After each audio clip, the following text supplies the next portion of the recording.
Selçuk Önder, le président de la Chambre de commerce franco-turque que l'on reçoit. Vous dirigez aussi donc cette Chambre de commerce. Alors parlez-nous concrètement du centre. Prenez le micro. Ah, vous avez le micro, très bien. Du centre, non, pas, du centre des affaires en Turquie. Comment ça se passe? Oui, c'est Istanbul, avant tout, c'est depuis à peu près 1700 ans, c'est une métropole. Donc, c'est une métropole, c'est-à-dire c'est le commerce, c'est la route de soie, c'est le commerce, c'est développé. Constantinople. Voilà. Donc, quand on regarde, c'est Grand Bazar. Moi, je parle, c'est Istanbul, c'est développé autour d'un développement démographique, leur centre d'affaires. Et ces 15 dernières années aussi, il y a un besoin parce que le PIB qui a triplé, le chômage a baissé, bien sûr, il y a un développement démographique. Donc, Istanbul s'est développé, quand on compare avec Paris, c'est 50 fois Paris. Donc, ça veut dire que déjà, il y a deux villes.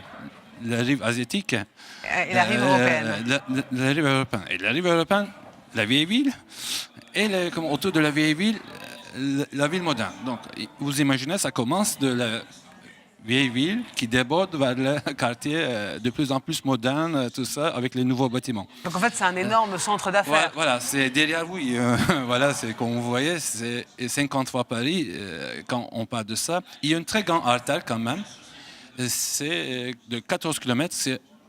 C'est à peu près tous les gratte-ciel se trouvent d'Istanbul autour de cette grande artère qui traverse, qui allonge à peu près le Bosphore. C'est-à-dire, c'est partant de la vieille ville, là-dessus, c'est jusqu'à la mer Noire, une grande avenue. Et autour de ça, à droite, à gauche, vous trouvez des gratte-ciel. Je dis des gratte-ciel parce qu'Istanbul, il y a 107 gratte-ciel en total. Ça veut dire c'est la première ville la plus haute européenne. Aujourd'hui, vous conseillez aux Français de venir investir en Turquie? Oui, c'est là-dessus, c'est immobilier, c'est un grand... Si je voulais vous donner quelques chiffres pour l'immobilier, dans ce cadre-là, c'est bien sûr, quand on regarde la Turquie, c'est à peu près 6,5 millions de mètres carrés de bureaux. Ah oui, donc il y a un potentiel énorme. Il y a un potentiel. Au niveau de l'immobilier, le revenu d'immobilier, disons, des loyers, ça a augmenté en 5 ans 19%.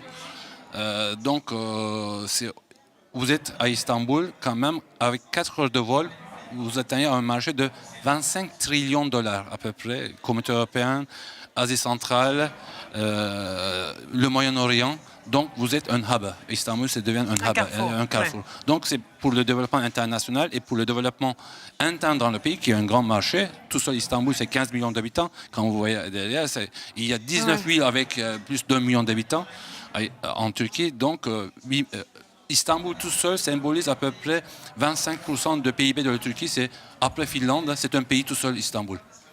Donc à peu près 200 millions de dollars de PIB, tout seul Istanbul.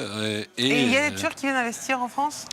Il y a des Turcs qui investissent. Par exemple, aujourd'hui, les Turcs exportent beaucoup les produits technologiques.